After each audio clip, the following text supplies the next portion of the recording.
Well, I'm here with Russell, Kimura. Either I go by both. Yeah. You go by both? Yep. East to west. Yeah, I just found that out. Yep. Thanks for coming out. And this is our first meeting in person, but I've saw what you're working on, and that's why we're here today. Absolutely. And I want to participate in it. Unfortunately, I could, but that'd be weird. We talked about it. Yeah, you don't want to come stag Don't go stag to a father-daughter prom. Right. I have daughters. We both have daughters, but mine will be traveling during this event. So let's just jump into that because I'm excited for it. It's less than a month away from this time of recording.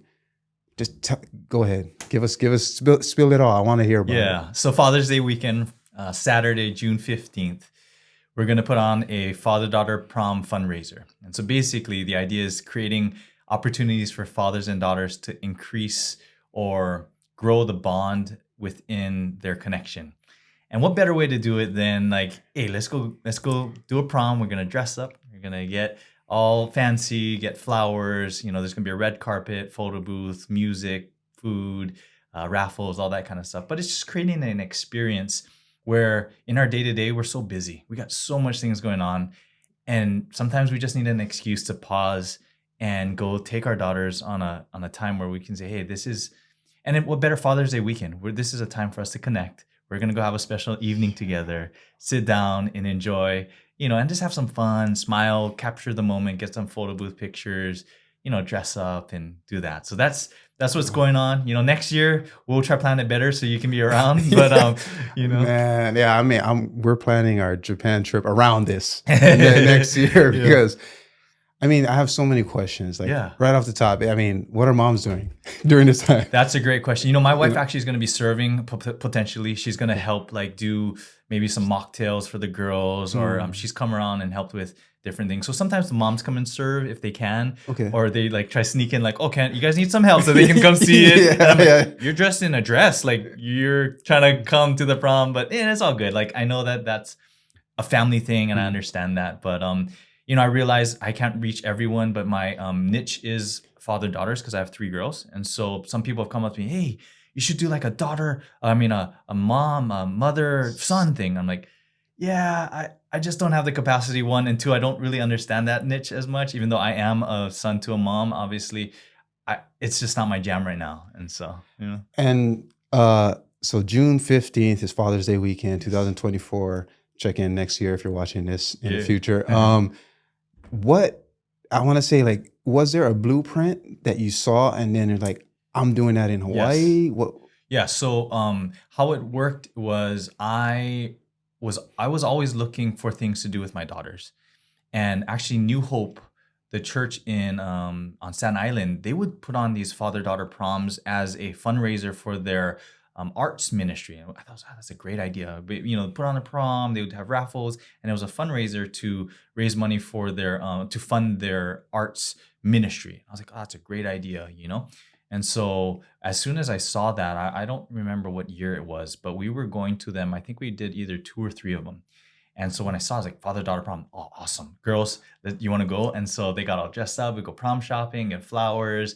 We'd go and we'd have a great time. And I modeled it after that, to be honest. I was like, hey, red carpet and dancing and food.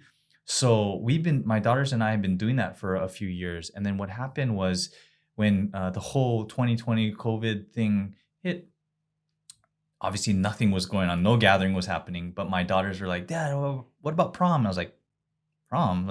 No one's gathering.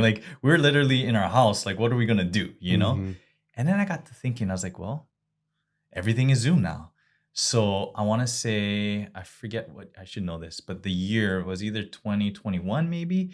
I don't think it was 2020. I think it was 2021.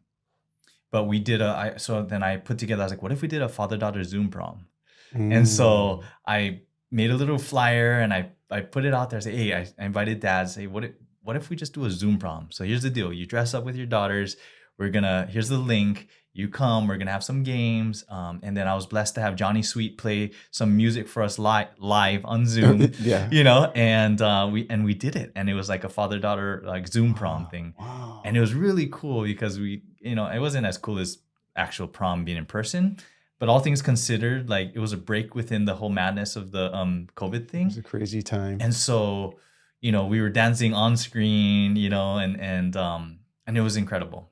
How many people were? I want to say there was about 20 dads that came on with their daughters, Okay. and it was just fun. We had raffles, we had games, like a gimme. Do you have event organization like experience? Or what are you leaning on? Because I know it's a lot of work. Yeah, over time, I guess working with churches, serving, doing different things, I was able to, and I've been a part of a lot of different events. And so like just my creative mind of like, yeah, I bet we could figure this out. Like, what do you need? This, and this. We could make sure we just get that out, get the link out, organize it. I've planned events before. I'm not an event planner, but I've been a part of enough that I thought, I could pull this off because it's just a Zoom thing. Mm. When we moved it to last year, so 2023, it was a whole nother level because we're in person at that point. By the way, what's the venue? Last year was at Inspire Church. Okay. Yeah, and so I had a team which is huge, like Inspire. Obviously, out. Shout out to Pastor Mike and Pastor Lisa, allowing us to use the venue as well as some of their audio like team and huge. Like all kinds of stuff. I mean, everyone was pitching in, from registration to using the table setup and all this kind of stuff. So it was such a blessing for them to be able to allow us to use that.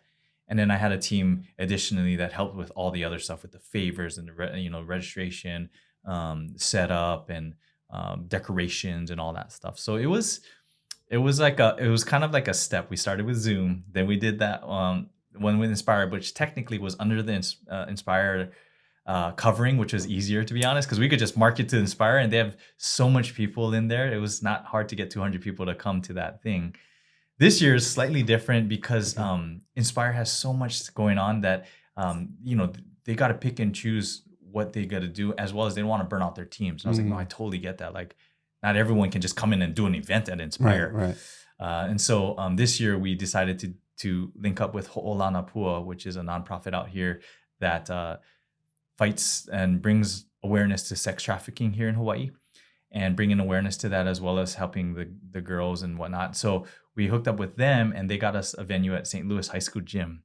And so now we're doing it there this year, and it's cool. That feels like a prom now. It's yeah, at a school, it's a right? school gym, right? Yeah. That's what it is. So that's where we're at. Wow, what a evolution there from Zoom to Inspire Church to St. Louis High School's gym. Yeah. And then what's so far? We're a month out. Like you said, it was 20 people, 20 dads Zoom, 200. Yeah. At Inspire. Right now, so we're almost a month out and we only have about like 40 people signed up so far. We haven't done a ton of marketing. And so we have some strategies in place to maybe hit up some communities, like some dance communities, gymnastic communities, hula, soccer, military. What's the cap? Like, what's the goal? Our goal is about 300. 300. So like 150 dads, $150. Sign up, dad. Hey, seriously, dad. I think that's the problem that you're addressing. Maybe you didn't explicitly say it, but as a father, a girl dad, but even just parents in general in Hawaii, we're always looking for something to do. Right. Always. Yeah. And luckily, we are blessed being in Hawaii. Yeah. There's a lot of outdoor free options out there.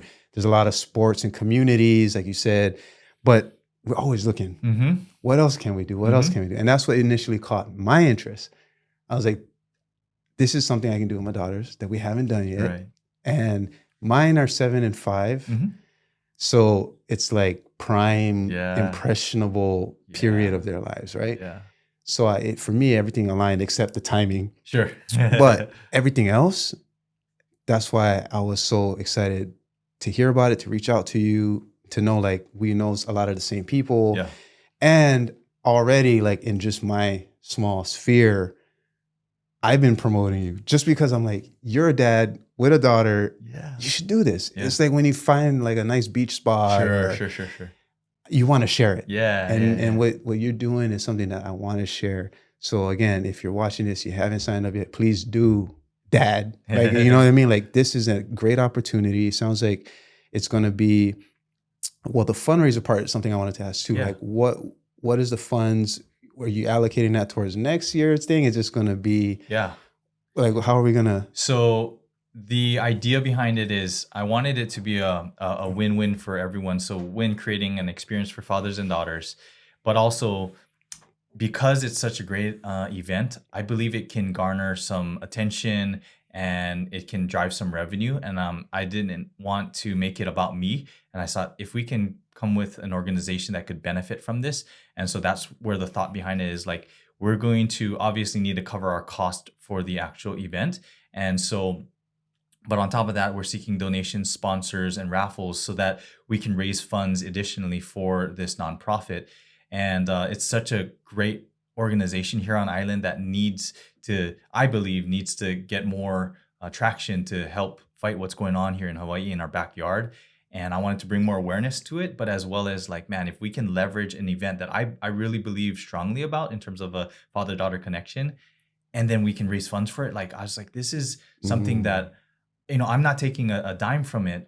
We might pull a little bit of the funds to prepare for next year's, but at the end of the day, majority of it, all of the proceeds and funds and donations will go to the nonprofit, based on the things. And so I'm like, we got to find a way to, and so I'm reaching out to donors and sponsors and saying, hey, this is a tax write-off, but not only that, you're supporting two causes. You're supporting the Ho'olana Pua, which is a huge need, but also fathers and daughters showing up in their lives and creating memories and bonds and strengthening the family unit. Like, because we can go even further, like strengthening the unit in the family is going to change communities, I really believe. So it's not just about, hey, fathers and daughters, it's actually about families, right? And allowing the families to be strengthened here in our communities, that's going to in turn create stronger communities and, and a better Hawaii, in my opinion.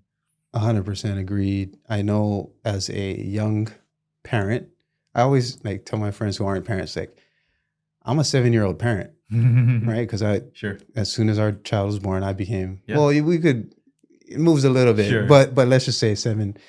So like, I'm learning too. I'm a young parent, right? Right. And as soon as you are a parent, you look at your own parents differently and you start looking at time differently and all these things. So when you're talking about community building activities such as this, I'm like, yeah, because I'm looking at a different timeline or from a different point of view of this timeline such that I'm raising future mothers. Yeah. Right? Yeah. And those mothers will raise future children. That's true. So right now, and it's super impressionable for me where my daughters are, it's like 5 and 7, right? Mm-hmm. Like that is crucial. Yeah.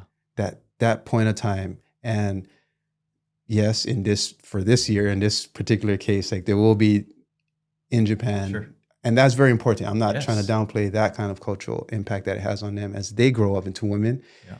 But when you're talking about addressing community building activities, community strengthening, family unit, making that the point of attack for this mission, right? Yeah. Yes, there are events like this that we come together, have fun, fundraise. But the larger what's it? Ho'olana Pua. It's a tongue twister. It took me forever to figure out. I used to call it Ho'onala Pua. It's actually Ho'olana Pua. Ho'olana Pua. So it's my first time hearing that. Forgive my ignorance on that. But you're telling me what they're doing is another aspect of the same mission. Yes. But it's one that oftentimes, would you say, is not talked about? Correct. Why? I don't know why. My guess is it's not a fun subject to talk about. We'd rather turn we'd rather make like it's not happening, right? Like no one likes to look at stuff that are tough and difficult to look at. I mean, if we had a choice, we'd probably prefer to look at the ocean than to look at some tragedy or something that's horrific that's going on, right? I mean, and so I don't know why, but what I do know is regardless of the why, it is something that we want to continue to support and let people know that it is happening in our world, in our backyard in Hawaii. Like we might think, oh, sex trafficking, that's for like the mainland, but no, Hawaii, actually it's going on right here. And it's in I guess because I have 3 daughters, I'm even more aware and cognizant of the fact that, I mean, I'm sure it happens in both genders. So it's not just girls, but I think that's the primary target with sex trafficking here. And I don't know that for a fact, so don't quote me on that. But I think the idea of shining light in the darkness and being able to bring awareness, and then they support helping the girls who have been sex trafficked. They have a actual facility that helps them is incredible. And when I think about that, like impacting lives is incredible. You know, It's one of those, yeah, like you said, a topic that everyone, especially girl dads, fear, sure, right? Like, yeah, I mean, I love all kinds of movies, and when I watch horrors, I'm like, yeah, but that's not as scary as. oh, And there's a recent one on Netflix about this. oh, I really? forgot the name of it. I wish I could say it, but it's addressing this topic like Yeah, straight on. yeah, And when you go down that rabbit hole on YouTube or even in the news cycles, right? For a girl dad, it. I'm triggered. I'm gonna say it. Like I'm scared, and I can't help but think of, and depending on what kind of stories or testimonials that you hear, right? It's like there are worse things than death, right? And should this kind of ties into the August 8th, 2023 Maui Lahaina fires, where it's so, like, we all know what fire is, right? We've all kind of been burned, and we know what it is. But when you look at it on a screen and you're looking at the scale of it, and then you're seeing it happen, like right there, right next door, it almost it takes you in this place of like you're not the direct reciprocant of like that trauma, but you still feel it, proximity. And so it naturally made me think, like, what if that was go time for us? Right? What would I do? Am I ready? right. Are we ready? Yeah. You know, like I start reanalyzing my house and like Yeah. the truck, and like, well, am I ready? What would I have done? Yeah. Like, do I have a satellite cell phone? Like all these questions for all of August, go even till to this day. I'm like, my prepper attitude went up.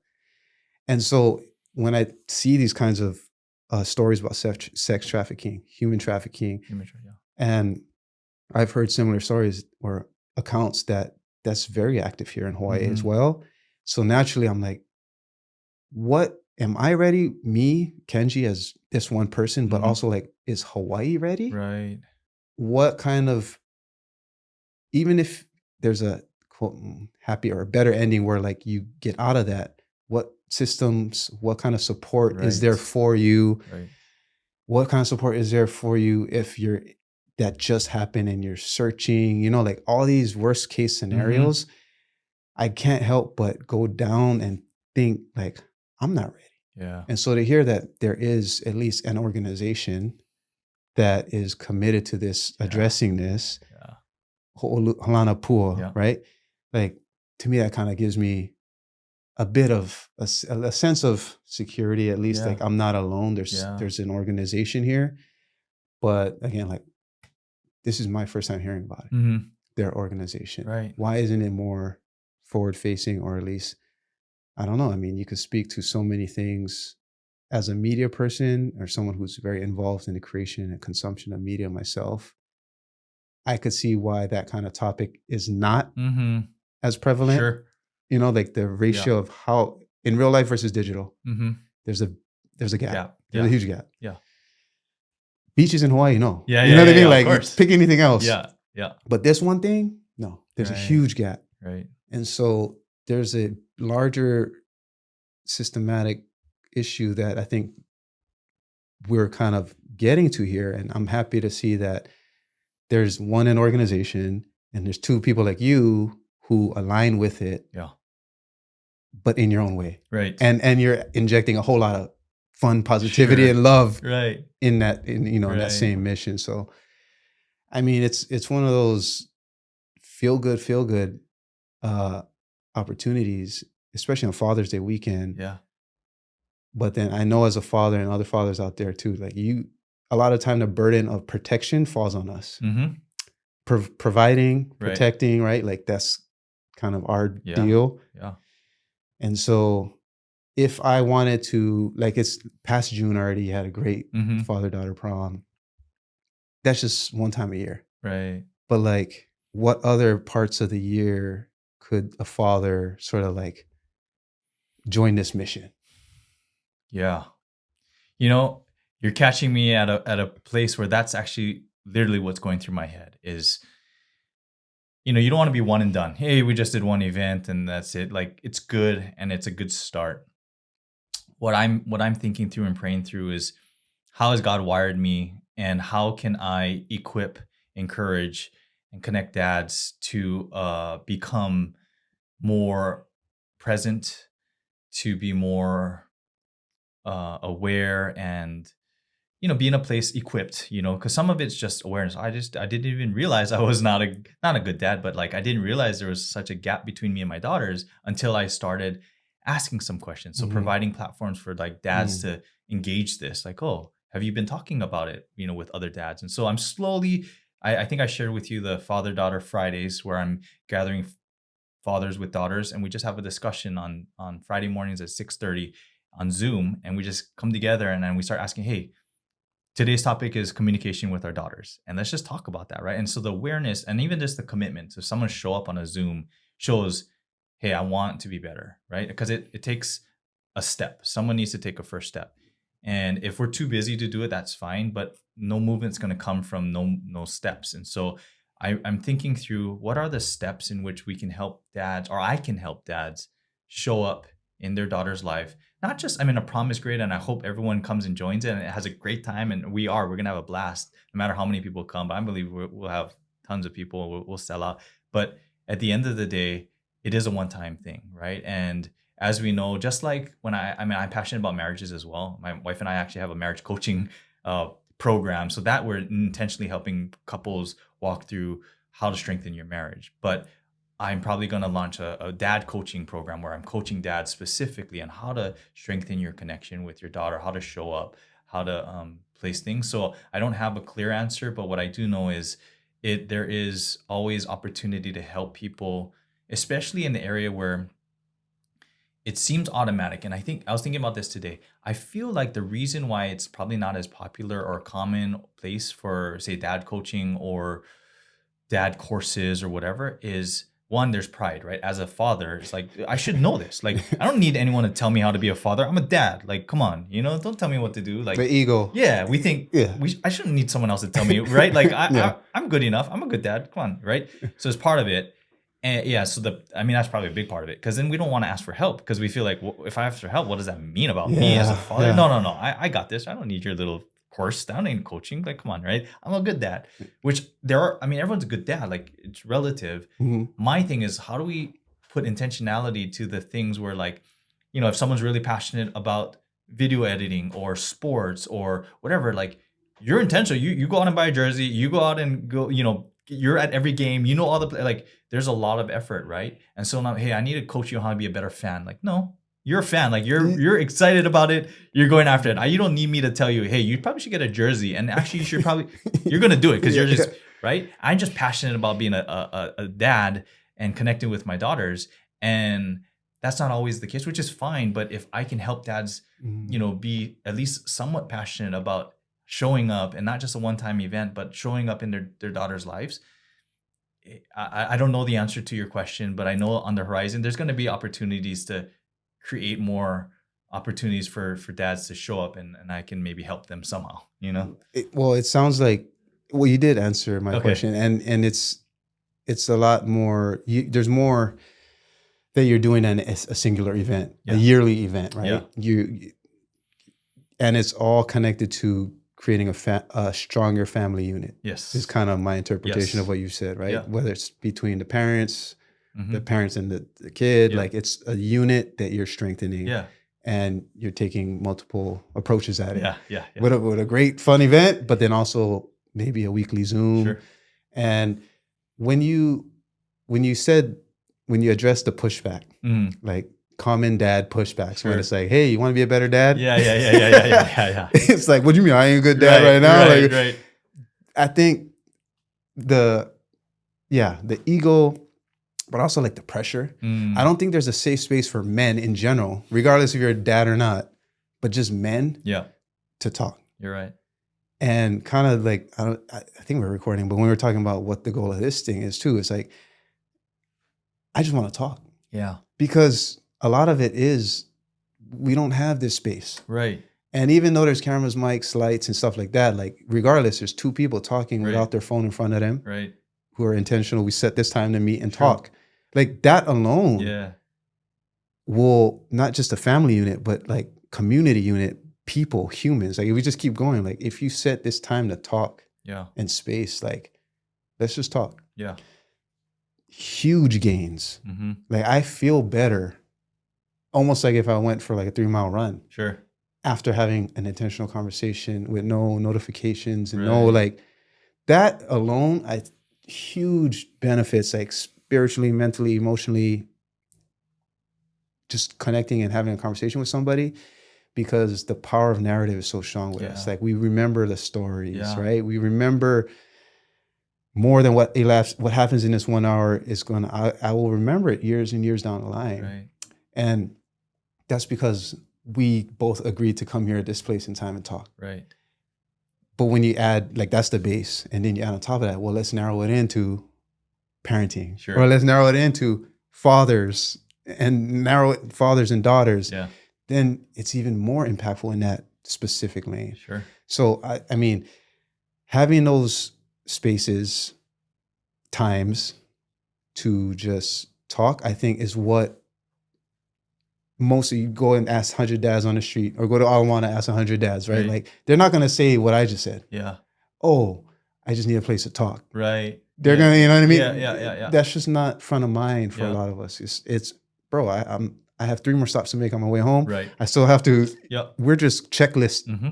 animals. Mm-hmm. We're providing and protecting. Like Yep. that's what you want to talk about? Right. That's not on my list. Yeah. So I am that guy too, Yeah. right? Yeah. But having this avenue, I think you'll find, not just as a father, but as a man and as a person, like this is a huge way to alleviate stress, because we're gonna burden a lot of stress. It's just who we are. That's our role. Yep.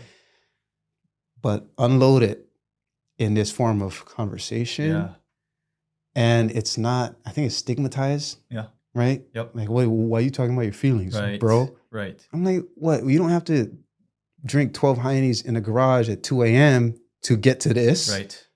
You know what I mean? You can do it. Look at us. Sure. We're doing it Sure. in the middle of a day. Yeah. You know what I mean? Yeah.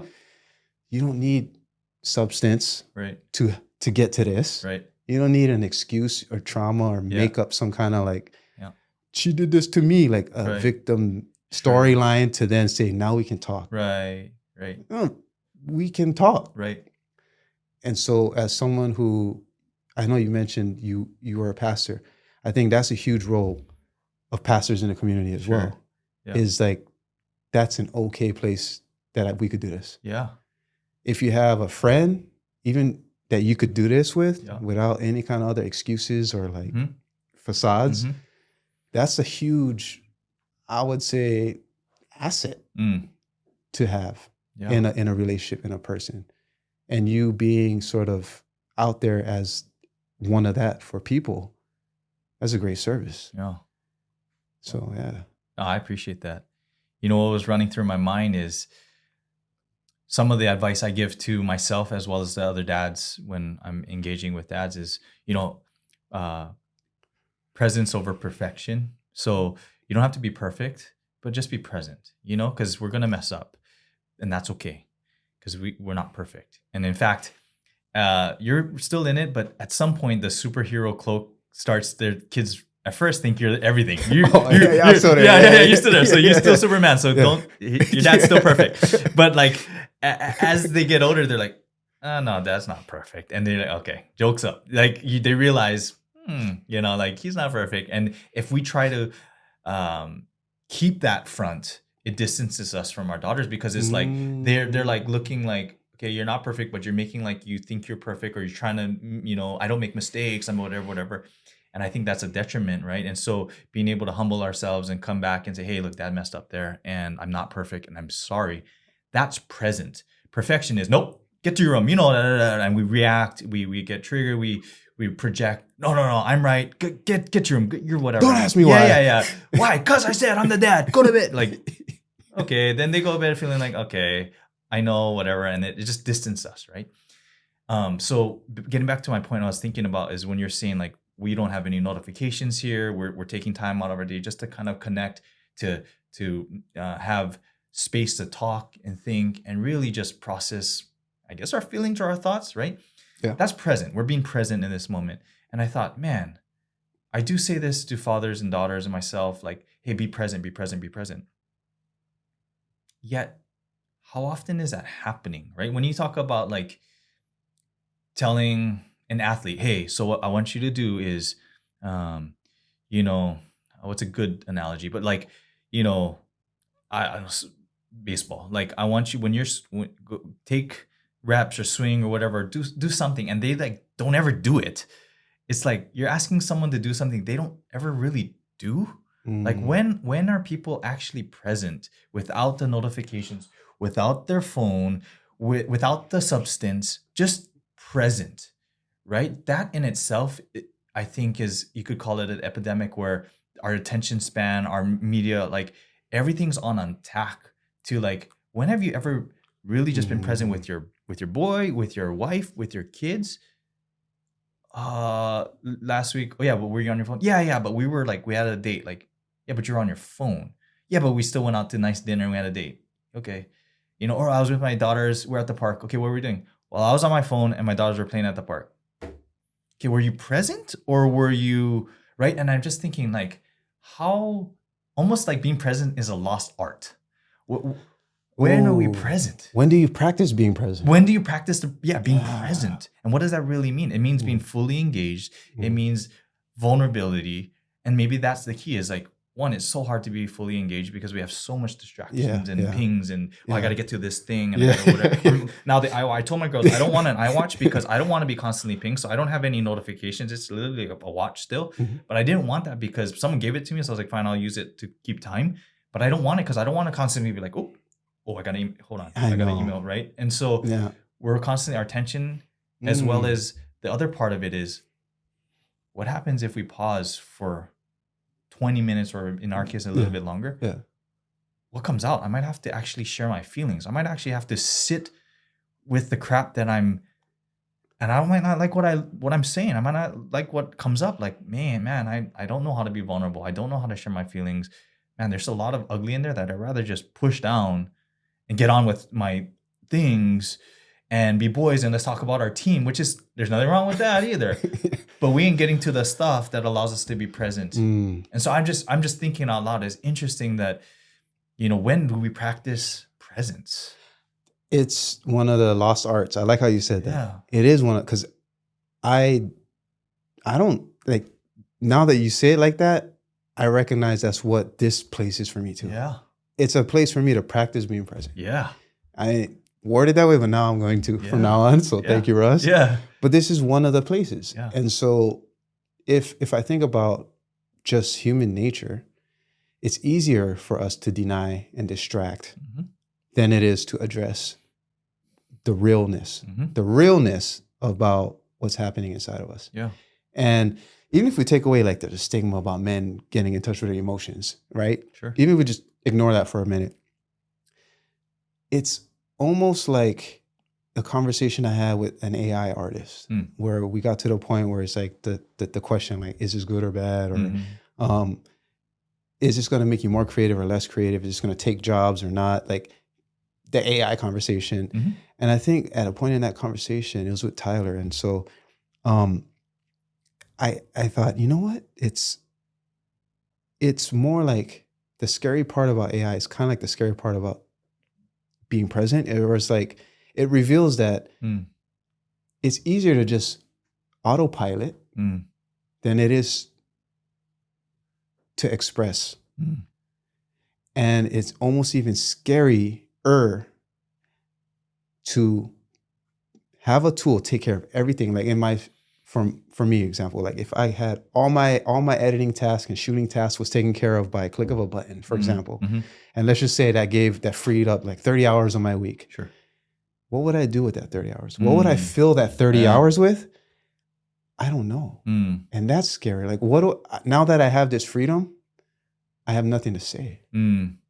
Or what I did say, I never thought I'd say that. Right. You know, it's like, it's almost as scary. Like what's actually, we'll remove these time-consuming things and give you the mic, so to speak, Sure. and you're stage fright. Yeah. You're like, oh, I realize that. One, I'm not used to this Yep. because I don't practice Yep. it. Two, even if I didn't been practicing being present, Yeah. really listening in tune to myself, but also read like someone else in front of me. Right. You feel so. I think this is why there's no room for the ego in this conversation, is because you get humbled real quick. Yeah. I didn't realize that I might have some issues with my own father. That's why I'm not a great dad. But anytime someone brings up my dad, I distract, deny, get drunk, like all these other things. Nope. Yeah. You don't have to worry about that. Right. But no, I just met you. I don't want to talk about there's so many easier ways to not address what is inside that I get why people wouldn't practice it. Yeah. It might bring up something that you have been hiding, covering for years, so much so that now as a middle-aged man, you almost forgot about. Yeah. And you've fully accepted this shell that you built. Yeah. So now if someone chips at it, defense. Yeah. Deny. Yeah. Distract. Yep. Defer. Yep. Right? All these mechanisms to not address like who you are. Yeah. And part of what I really like too about what you're doing with it's parent and child, right? But father, daughter, is like, I feel like I'm still that 7-year-old boy that just grew up and got bald. Sure. You know what I mean? Like, I still feel like a child that just grew up, especially when it comes to creativity. Like, some of my best ideas are 30 years old now. Wow. But now I'm a 38-year-old dude with different resources. Sure. I can do this kind of stuff, right? But like, I still feel like that childlike curiosity and wonder is what I seek. Yeah. And so it's okay to like practice a bit of, let's say, presence and being like, that's what I like. I enjoy these things, or these are the things I'm passionate about. This is why I like fishing or whatever, what adventure, exploring. And now I can do that with my children. Yeah. And I can like really lean into how you're feeling kind of makes me remind myself of that childlike nature inside of me. Yeah. I can address it and I'm not going to get distracted by that email. I know I got to do it by the end of the day or whatever. But like,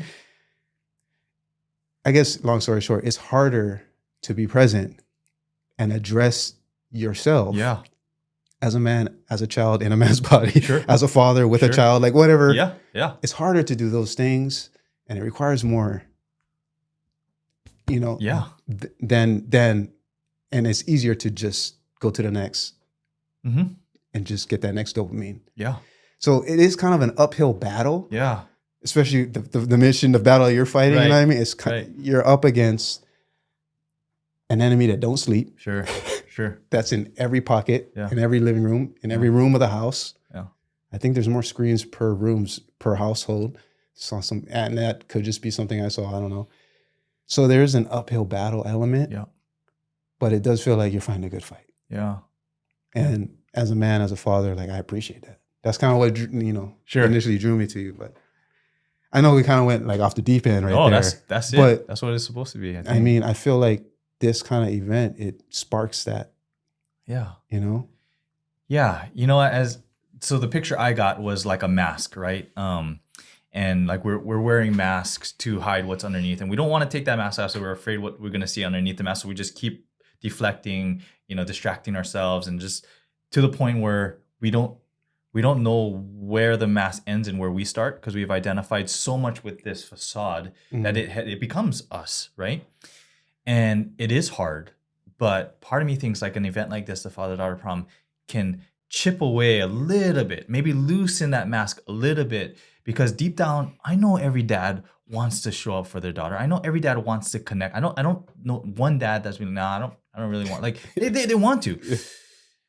So giving them a permission or an excuse to say, hey, what if it's just a little bit? Like, I'm not asking you to take off that whole mask and get on a knee and just like, oh my God. Like, if that's not you, no problem, right? But it's just a little bit. And then along the way, as that starts to, hey, actually, I don't need to front. Like, I can be vulnerable with my daughter. I can show up, and you show them that. they're going to respond in kind, right? And then the connection between the daughter and the father strengthens. And so that's the hope too, is maybe along the way, the chipping away of what we don't want anyway, but we just do it to protect, can start to create genuine connection, genuine showing up and being present, and imagining fathers being present with their daughters, not just on a one-time event, but on more on a regular basis.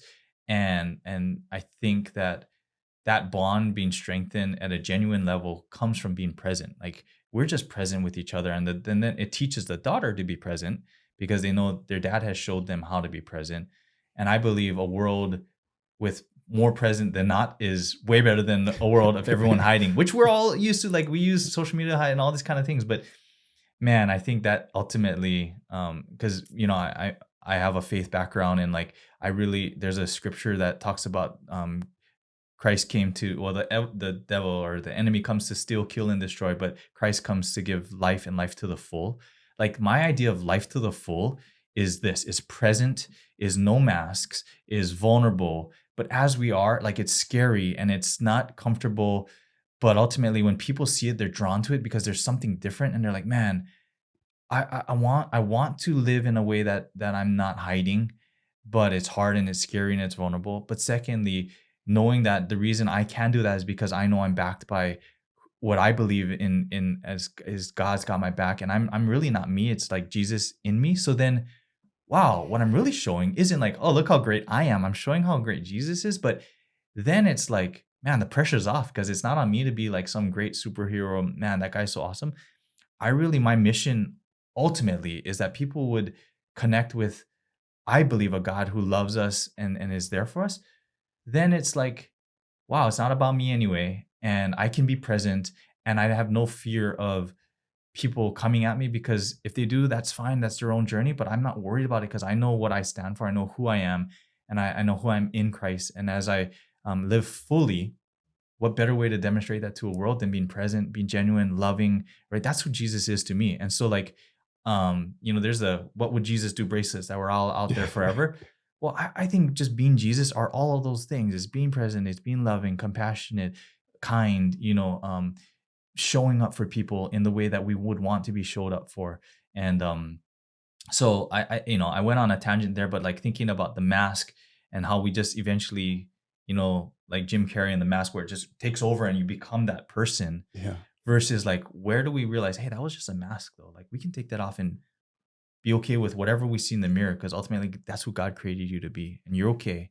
And I think the world needs more fully alive people. And I think you, Taisei, these guys, the people that I've been interacting with, they're fully alive. They're present, and we're not perfect. We're fully alive in the best way possible to be present and show up, and the world responds to that. And they say, hey, how do I maybe take one more step to be more present, more transparent, more open? So I don't know, but that's kind of the things I think about. Hey, I like somebody who can admit they don't know. Yeah. You know what I mean? Yeah. Me neither. Yeah. You too. You know what I mean? Like, hey, it's okay though. Yeah. So, man, June 15th, Father's Day weekend, 2024, at St. Louis High School Gym. Russ is the organizer. He's the guy you want to get in contact with. There will be links wherever you see this. www.fatherdaughterprom.com. www.fatherdaughterprom.com. There you go. Fatherdaughterprom.com. And this is something ongoing, as we've talked about. This is part of a larger picture, a larger mission. So if you want to get involved, please, I encourage you to do so. This is kind of like just my little way. Yeah. But I appreciate it. I already, believe me, I've already been like promoting this shit. So like my friends like, bro, you guys gotta go. So anything else you want to leave us with, Russ? Yeah, man, this has been awesome. I just appreciate the opportunity to share, and just dialogue around fathers and daughters. I love that it went into getting present. I want to think about that a little bit more, because I wonder how much in our world that we don't take time to practice the lost art of being present. And that could be present with an individual or yourself, right? Like, people talk about meditation and different things, but I've entered into doing more sauna and cold plunge.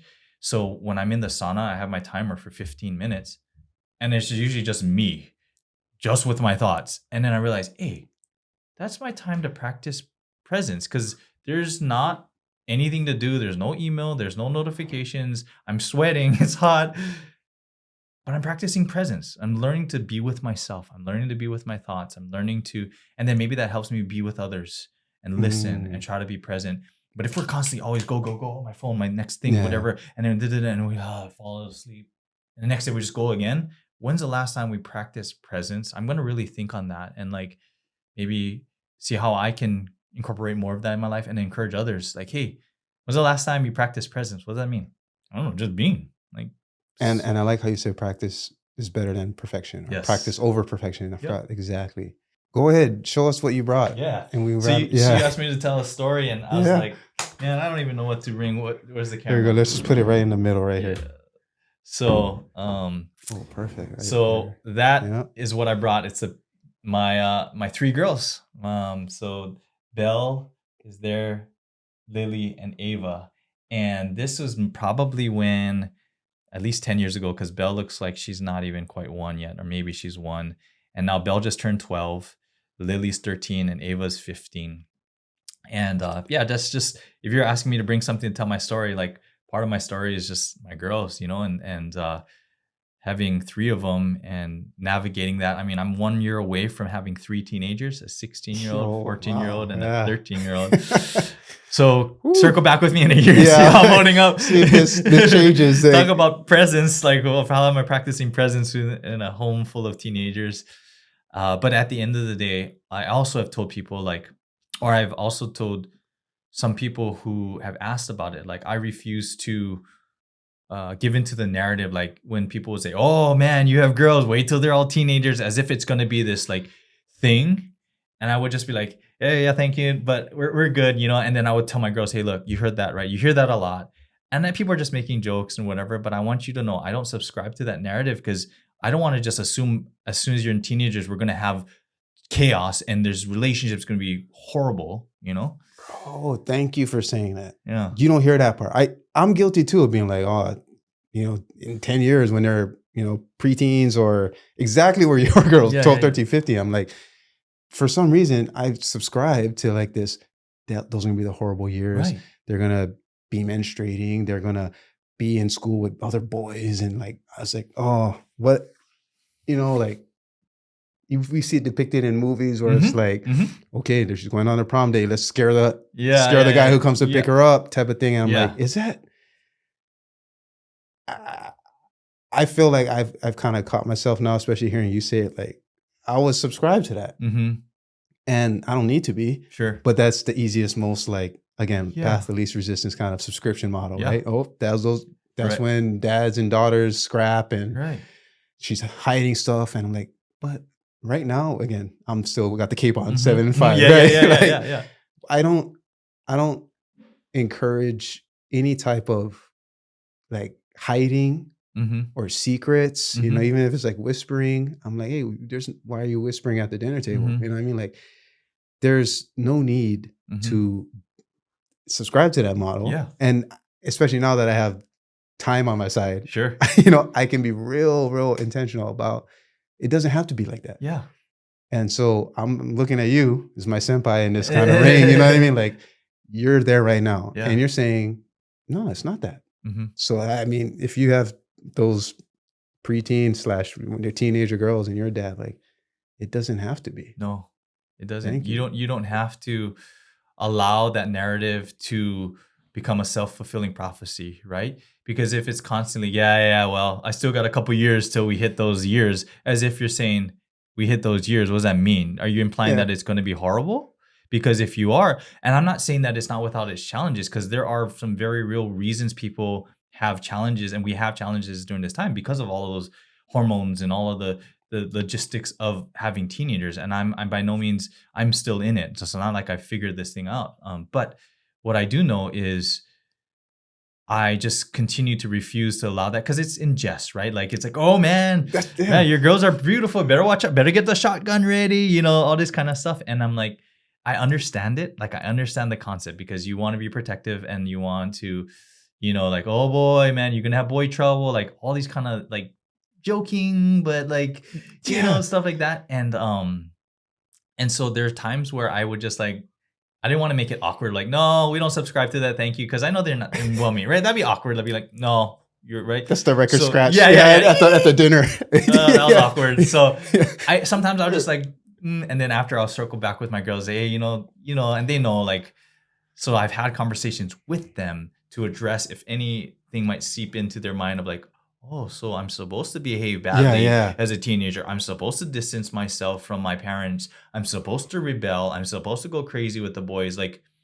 that's interesting that narrative is kind of floating around and almost like unchecked. Like it's just kind of accepted. Thank you. Check that narrative, please. So now Thank you. Now we check it and say, hey, no, you know what? What if we rewrite that narrative? Like, what if we figure out a way to show that, hey, because, okay, I'll give you an example. Like my youngest goes, Dad, so what age can I date again? Right? Yeah. And I was like, hold on.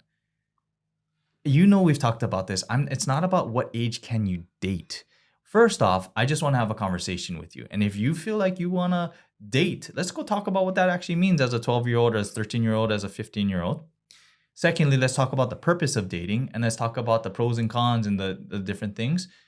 But I'm not going to be here saying, okay, when you turn 16, you can date. That's not how we're going to run it. We're going to run it where let's have an open dialogue. And if you like a boy and he likes you and you guys want to write notes to each other, text each other, hey, like, I just want you to learn from it, right? But I also want you to know, hey, if you start to have strong emotions and there's different things, let's talk to those things because that's a very real thing. So it's not about a matter of you can or can't date. It's more a matter of like, what is the season? You're 12 or you're 15. What's the season for? I get that all your friends already have boyfriends and whatever that means. I don't even know what that means, but they just took a selfie together. Yeah. Like, but at the end of the day, it's not about like, can I date at this age? Because that feels very like restrictive of like, okay, I can't. Okay, now I can. What? It's like alcohol. Yeah. 21, waiting, just waiting. Yeah. Waiting. Now I'm ready. Got it. So it's like having a dialogue around it preemptively, like, hey, I'm open. And it's like, oh, the boys have to ask permission right first. I'm like, well, I don't know if they have to ask permission, but I want to have a conversation with them to let them know like, hey, Dad's here, but I'm also respecting your guys' space. But let's just dialogue rather than like can or can't. Like it's simpler, easier. Just say this and this and this and this.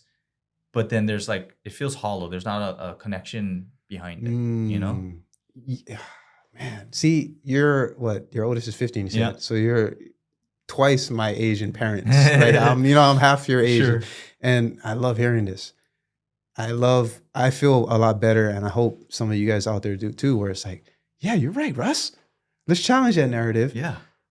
Let's not. I think one thing I can relate to with my children half the age of yours is like the can and can't.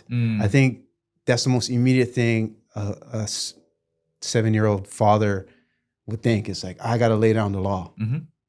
This is good, this is bad. This you can, this you can't. This time and this time. Like just hardcore, throw the hammer down. Mm-hmm.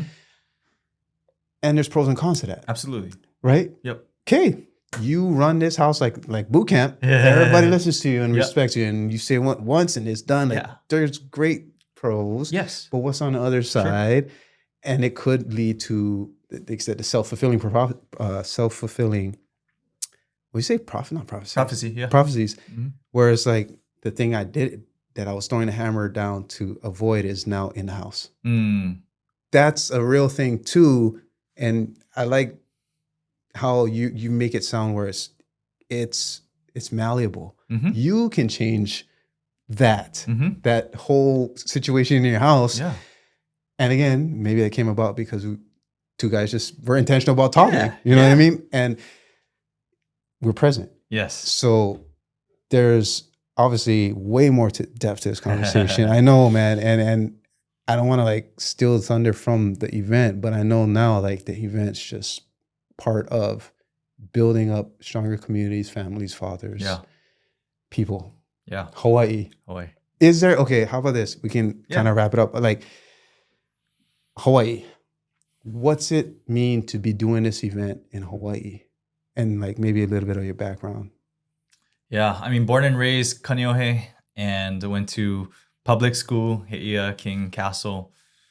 So obviously Hawaii's my breeding grounds where I born. It's my home, And my desire for Hawaii is to see more, because different states lead different ways, right? And so some people say, oh, we're the aloha state, or this and that. We're known for our aloha or our beauty and this and that. It's just very true.